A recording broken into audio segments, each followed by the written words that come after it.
Good evening everyone, I am Mr. Ish. Thank you for joining me for this cylindrical shell application video, and the emphasis is on cones. We know we've looked at this technique in some depth from an introductory perspective. We know that the volume regarding and using this technique for a rotational solid involves a circumference component, a height component, and a thickness component, and the application of this technique is quite versatile. When we are looking here at this plot, x and y plot, we have a certain dot over here and a certain point here. We connect these points.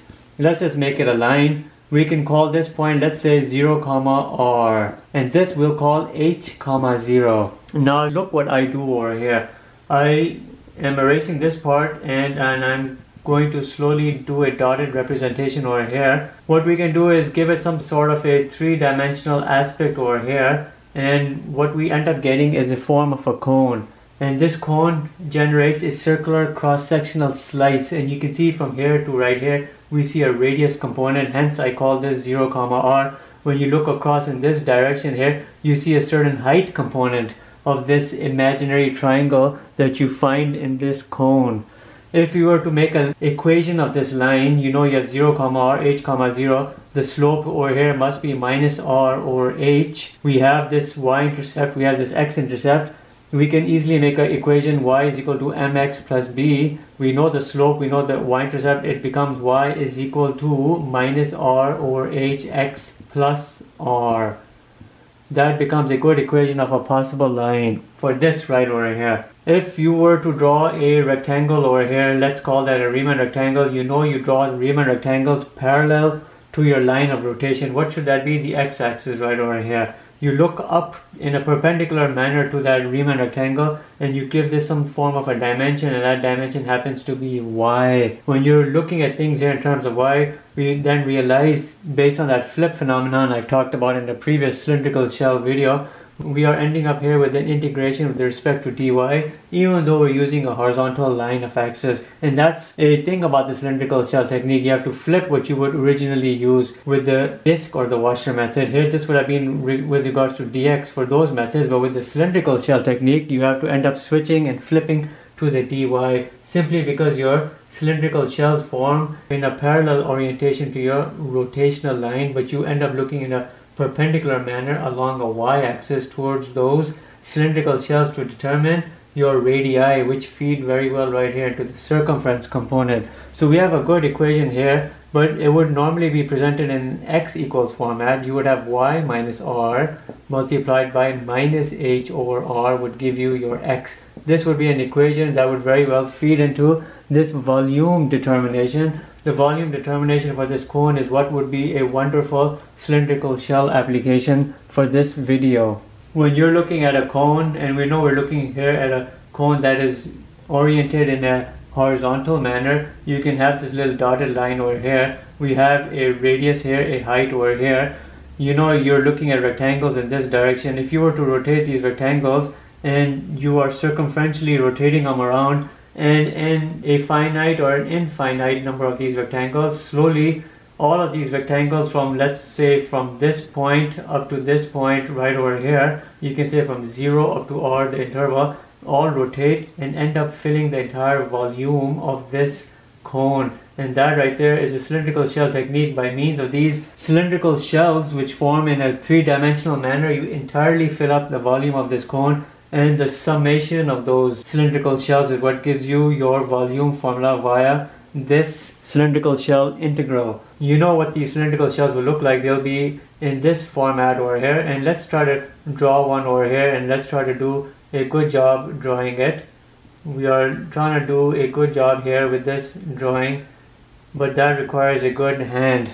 And you can see a cylindrical shell here, and this would be right here my x-axis line around which this rotation is occurring. If you had an innumerable number of these cylindrical shells going from within to without, from inside to outside, you would cover this entire cone, long, short, going up in this direction, and you would cumulatively add these up to give a volume. So let's do that. Let's use this cylindrical shell formula, the integral formula, and let's carry this to completion and determine the volume of a cone. It doesn't matter if the cone was horizontally oriented or vertically. The volume of a cone is a volume of a cone no matter what the orientation is. We know we are looking at an integration here with respect to dy, for which the equations must be in the x equals format. Intervals must be in a vertical dimension. We already showed you your intervals. It was from 0 to r. Let's put everything here into perspective.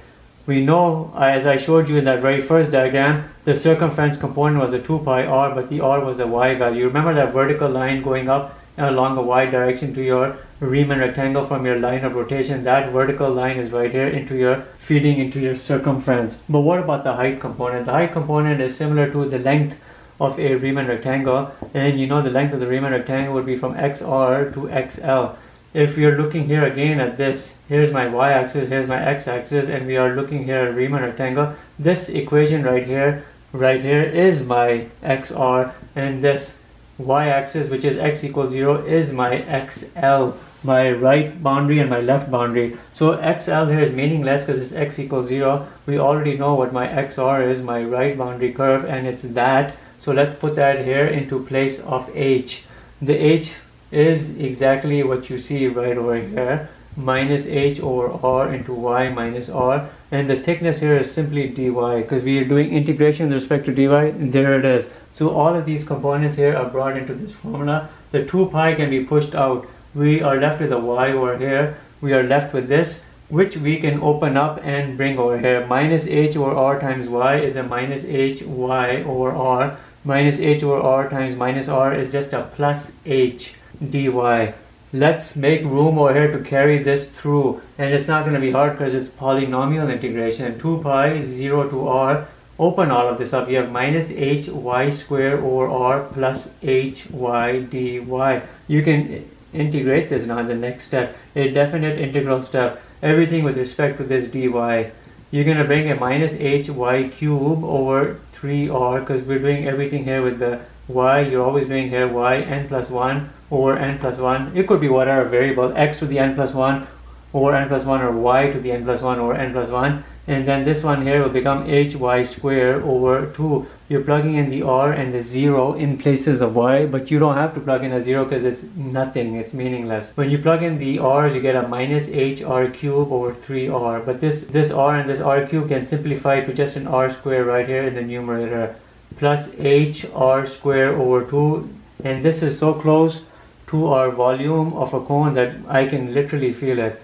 You have a common denominator here of a 6. 3 goes in 6 2 times. You have a minus 2 r square h. I'm just writing r first, h second. It doesn't matter. Order does not matter when you're multiplying.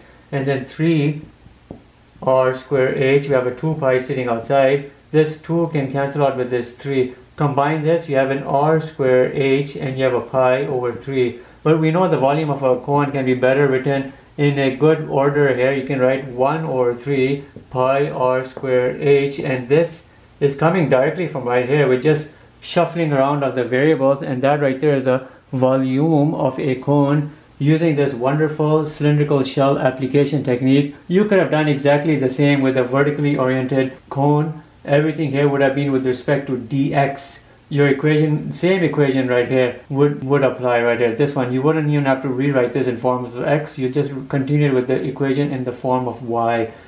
But as you see the diagram over here, along the x-axis you could use r comma 0. Along the y-axis you could use 0 comma h. Your interval over here, because everything is here along the dx, your interval here could again still be 0 to r, because you're looking here now at the x-axis dimension. Your Riemann rectangles would be drawn in a vertical manner, and you would look at yt minus yb, top boundary minus lower boundary. You look across in a perpendicular manner to your rectangle, and that perpendicular aspect would be your radius, and it would be in the form of x, because you're moving x units along the x-axis. Your circumference here would be 2 pi x. Your height component would be exactly this equation right here, because it's already in the y equals format. You would have a dx, which is your thickness, and your interval is 0 r, and you can integrate that, and I've given you everything you need for that. In this video I just showed you everything here with respect to a horizontally oriented cone. We did the volume derivation with that using everything as you see over here. Here is just the material you would need for a vertically oriented cone with an integration with respect to dx. But with that, let's conclude this video. Hopefully you enjoyed this cylindrical shell application with regards to cones, the volume of cones, and that's it. Thank you for watching. Have a nice day. Bye.